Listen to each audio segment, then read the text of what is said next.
Assalamualaikum warahmatullahi wabarakatuh. Hai kawan-kawan semua, berjumpa lagi bersama saya Sri Rahma Ramadhani. Kali ini saya akan membahas mengenai perkembangan keberagamaan individu pada usia 5-12 tahun. Mari kita simak sama-sama.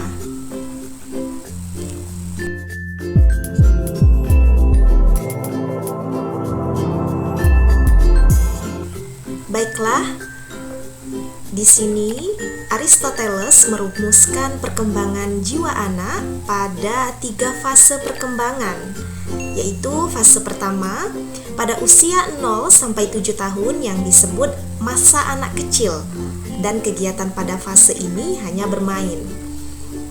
Lalu fase kedua pada usia 7-14 tahun yang disebut masa anak atau masa sekolah, di mana kegiatan anak mulai belajar di sekolah dasar. Lalu terakhir yaitu fase ketiga pada usia 14-21 tahun disebut dengan masa remaja atau pubertas. Masa ini adalah masa peralihan dari anak menjadi dewasa. Baiklah, selanjutnya masuk pada tahap perkembangan agama pada anak-anak. Jadi menurut penelitian Ernest Ham, perkembangan agama pada anak-anak itu melalui 3 tingkatan. Dalam bukunya The Development of Religious on Children, ia mengatakan bahwa perkembangan agama anak-anak ini melalui 3 tingkatan. Pertama, the fairy tale stage atau tingkat dongeng. Pada tingkatan ini dimulai pada anak yang berusia 3-6 tahun. Pada tingkatan ini, konsep mengenai Tuhan lebih banyak dipengaruhi oleh fantasi dan emosi. Fantasi itu adalah hal-hal yang berhubungan dengan khayalan. Nah, jadi pada tingkat perkembangan ini, anak itu menghayati konsep ketuhanannya sesuai dengan tingkat perkembangan keintelektualannya. Nah, kehidupan pada masa ini lebih banyak dipengaruhi oleh kehidupan fantasi. Hingga dalam menanggapi agama pun, anak-anak itu menggunakan konsep yang fantastis yang diliputi oleh dongeng-dongeng yang kadang kurang masuk akal. Selanjutnya kedua, yaitu tingkat realistic stage atau tingkat kenyataan. Nah, tingkat ini dimulai sejak anak masuk ke sekolah dasar hingga ke usia remaja. Pada masa ini, ide ketuhanannya sudah mencerminkan konsep-konsep yang timbul atau yang berdasarkan pada kenyataan. Konsep ini pun timbul melalui lembaga-lembaga keagamaan dan pengajaran agama dari orang dewasa lainnya. Baiklah, pada masa ini ide ketuhanannya itu berdasarkan atas dorongan emosionalnya, sehingga anak-anak lebih tertarik dan senang pada lembaga-lembaga keagamaan yang dikelola oleh orang dewasa. Nah, segala bentuk tindak atau perbuatan keagamaan mereka itu diikuti dan dipelajari dengan penuh minat. Nah, ini pada tingkat kenyataan. Baiklah, masuk ke tahap ketiga, yaitu the individual stage atau tingkat individu. Jadi pada tingkat ini anak telah memiliki kepekaan emosi yang paling tinggi sejalan dengan perkembangan usia mereka. Nah, konsep keagamaan yang individualistis inilah terbagi atas 3 golongan. Yang pertama yaitu konsep ketuhanan yang konvensional dengan dipengaruhi sebagian kecil fantasi. Hal tersebut disebabkan oleh pengaruh dari luar. Nah, yang kedua yaitu konsep ketuhanan yang lebih murni yang dinyatakan dalam pandangan yang lebih bersifat personal yaitu perorangan. Lalu ketiga yaitu konsep ketuhanan yang bersifat humanistik. Nah, jadi agama itu telah menjadi etos humanis pada diri mereka dalam menghayati ajaran agama. Perubahan ini setiap tingkatan dipengaruhi oleh faktor internal, yaitu perkembangan usia, dan faktor eksternal, yaitu berupa pengaruh luar yang dialaminya. Nah, jadi kawan-kawan, sebagai makhluk ciptaan Tuhan, sebenarnya potensi agama sudah ada pada setiap makhluk atau manusia sejak ia dilahirkan. Potensi ini berupa dorongan untuk mengabdi kepada Sang Pencipta. Dalam terminologi Islam, dorongan ini dikenal dengan hidayatul diniyah, berupa benih-benih keagamaan yang dianugerahkan Tuhan kepada manusia. Dengan adanya potensi bawaan ini, manusia pada hakikatnya adalah makhluk yang beragama. Baiklah, selanjutnya ciri keagamaan pada anak.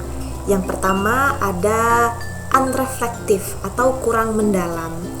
Baiklah, kebenaran yang mereka terima kurang mendalam dan hanya sekedarnya saja. Lalu mereka puas dengan keterangan-keterangan yang bahkan mungkin kurang masuk akal.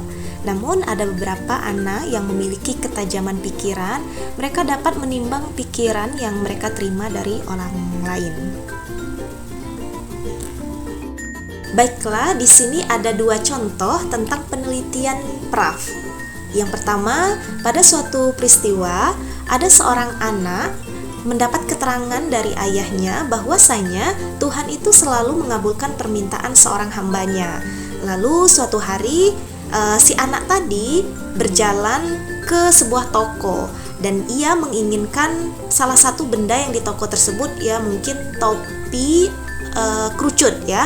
Sekembalinya di rumah, ia lalu berdoa. Nah, kemudian diketahuilah oleh ibunya bahwasannya anak tersebut berdoa. Lalu ibunya menegurnya dan mengatakan bahwasanya tidak boleh seseorang memaksakan Tuhan untuk mengabulkan barang yang diinginkannya itu. Mendengar hal tersebut, si anak berkata, "Mengapa?" Contoh kedua, ada anak yang mengetahui bahwasannya tentang doa yang dapat menggerakkan sebuah gunung. Nah, dalam sebuah kesempatan ia lalu berdoa untuk untuk Tuhan memindahkan gunung Washington itu ke laut. Nah, karena keinginannya itu tidak terwujud, gunung itu tidak berpindah, maka semenjak itu ia tidak berdoa lagi. Baiklah, 2 contoh di atas tadi menunjukkan bahwa anak itu sudah menunjukkan pemikiran yang kritis, walaupun sangat sederhana ya. Menurut penjelasan atau penelitian tadi, pikiran kritis itu baru muncul sejak anak usia 12 tahun, sejalan dengan pertumbuhan moralnya. Nah, di usia tersebut bahkan anak yang kurang cerdas pun memiliki atau menunjukkan pemikiran yang korektif. Di sini menunjukkan bahwa anak itu penuh keraguan ya kepada kebenaran ajaran agama yang bersifat konkret atau pada aspek-aspek yang bersifat nyata. Baiklah, yang kedua mengenai egosentris. Ketiga, antropomorfis. Jadi pada umumnya konsep mengenai ketuhanan pada anak berasal dari hasil pengalamannya berhubungan bersama orang lain. Melalui konsep yang terbentuk dalam pikiran, mereka menganggap bahwa keadaan Tuhan itu sama dengan manusia. Pekerjaan Tuhan mencari dan menghukum orang-orang yang berbuat jahat di saat orang-orang itu berada dalam tempat yang gelap. Nah, surga terletak di langit dan untuk tempat orang yang baik. Jadi anak-anak itu menganggap bahwa Tuhan dapat melihat segala perbuatannya langsung ke rumah-rumah ya. Nah, pada anak yang berusia 6 tahun, menurut penelitian Prof, pandangan anak tentang Tuhan berdasarkan contoh sebagai berikut. Contohnya adalah Tuhan mempunyai wajah seperti manusia, mempunyai telinga yang besar dan lebar. Tuhan tidak makan tetapi hanya minum embun. Nah, jadi konsep ketuhanan yang demikian ini mereka bentuk sendiri berdasarkan fantasi masing-masing. Selanjutnya, keempat, verbalis dan ritualis. Dari kenyataan yang kita alami, ternyata kehidupan agama pada anak-anak sebagian besar mula-mula secara verbal atau ucapan. Mereka menghafal secara verbal kalimat-kalimat keagamaan. Dan begitu pula dari amaliyah, mereka mempelajarinya sesuai dengan yang mereka pelajari dari orang-orang yang mengajarkannya. bukti menunjukkan bahwasanya banyak orang dewasa yang taat pada agamanya karena pengaruh perkembangan agama di saat anak-anak. Sebaliknya, belajar agama pada usia dewasa banyak mengalami kesukaran. Latihan yang bersifat verbalis dan upacara keagamaan yang bersifat ritualis merupakan hal yang berarti dan merupakan salah satu ciri dari tingkat perkembangan agama pada anak-anak. Selanjutnya, imitatif atau meniru.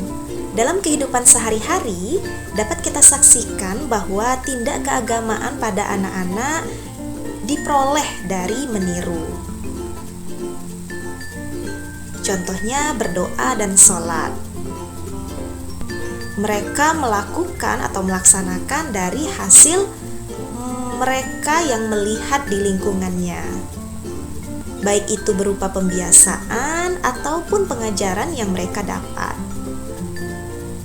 Nah, jadi sifat peniru ini merupakan modal yang positif dalam pendidikan agama pada anak, yaitu rasa heran. Jadi rasa heran dan kagum adalah ciri keagamaan terakhir pada anak. Mereka hanya kagum terhadap keindahan lahiriahnya saja. Hal ini merupakan langkah pertama anak dalam mengenal sesuatu yang baru atau new experience. Rasa kagum mereka dapat disalurkan melalui cerita-cerita yang takjub. Baiklah, sekian dari penjelasan saya mengenai perkembangan keagamaan pada anak usia 5-12 tahun. Semoga bermanfaat bagi kita semua. Saya akhiri. Wassalamualaikum warahmatullahi wabarakatuh.